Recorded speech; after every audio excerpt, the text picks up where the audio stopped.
menerima lamaran kamu. Dan begitulah Pak Lian yang keceplosan menerima lamaran Aksa untuk Amira. Tentu saja suasananya pun jadi hening, semua menatap ke arah Lian. Tetapi sepertinya Amira bahagia ya mendengar kata-kata Lian. Kemudian Lian pun meminta maaf karena dia keceplosan. Karena bagi Lian, Amira itu sudah dianggapnya seperti putri kandungnya.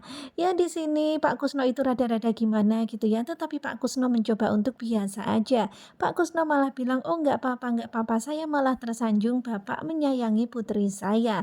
Di dalam hati Pak Kusno pun malah berharap kalau Amira akan kecipratan hartanya Lian. Dan kalau begitu nanti Kusno bisa dapat bagian. Waduh. Tetapi Kusno itu heran banget kok bisa Pak Lian mengklaim kalau Amira adalah putrinya. Apakah jangan-jangan diam-diam Pak Lian sudah tahu kalau ternyata Amira adalah putrinya? Ataukah ini hanya keceplosan semata? Ya mungkin ini hanyalah keceplosan. Begitulah Kusno pun jadi kepikiran. Sementara itu terlihat ya Amira yang tersenyum mendengar kata-kata Pak Lian. Kemudian sekarang ini Pak Kusno pun mulai melancarkan aksinya. Ya berarti aku masih bisa dong minta mahar kepada Aksa. Kemudian Kusno meminta 50 gram emas dan 1 unit rumah yang bisa ditempati untuk Amira. Tentu saja Amira pun terkaget mendengar apa yang dikatakan oleh Kusno. Amira meminta kepada Kusno supaya jangan meminta berlebihan seperti itu. Tetapi Kusno ngotot ya, Kusno ngotot karena ini adalah jaminan Aksa untuk bisa membahagiakan Amira.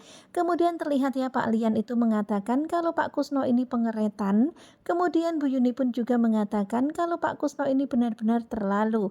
Bu Yuni bisa menjamin kalau Amira itu bahagia, bahkan Amira itu keturutan. Dan begitulah keributan pun terjadi di antara mereka. Bu Yuni dan juga Lian benar-benar nggak setuju dengan apa yang dilakukan Kusno, meminta mahar yang begitu sangat besar kepada Aksa. Sementara itu terlihat Aksa yang kepikiran melihat Amira. Amira terlihat sedih gara-gara masalah mahar. Dan hingga pada akhirnya Aksa pun mengiyakan apa yang diminta oleh Kusno. Tetapi Aksa bilang kalau dia nggak bisa memberikan rumah yang besar karena sekarang ini usahanya lagi butuh dana juga. Dan kalian bisa lihat ya, tentu saja semuanya kaget ya mendengar Aksa menerima permintaan Kusno. Di sini Lian dan juga Bu Yuni bilang supaya jangan dipaksakan. Kemudian Amira juga bilang kalau nggak ada juga nggak apa-apa mas, tetapi ya begitulah. Kusno ini pokoknya ngotot harus ada mahar itu. Dan pada akhirnya Aksa pun mengiyakan apa yang diminta oleh Kusno karena nggak mau melihat Amira sedih dan kecewa. Sementara itu terlihat ya sekarang ini benar-benar Lian dan juga Bu Yuni semakin geram sama Kusno. Nah tentunya kalian pasti makin penasaran kan dengan kelanjutan ketika cinta memanggilmu. Bagaimanakah kelanjutannya? Sepertinya bakalan semakin seru. Pokoknya stay tune terus aja bersama dengan Kuku Coba. Terima kasih buat kalian yang sudah selalu setia dan bye-bye.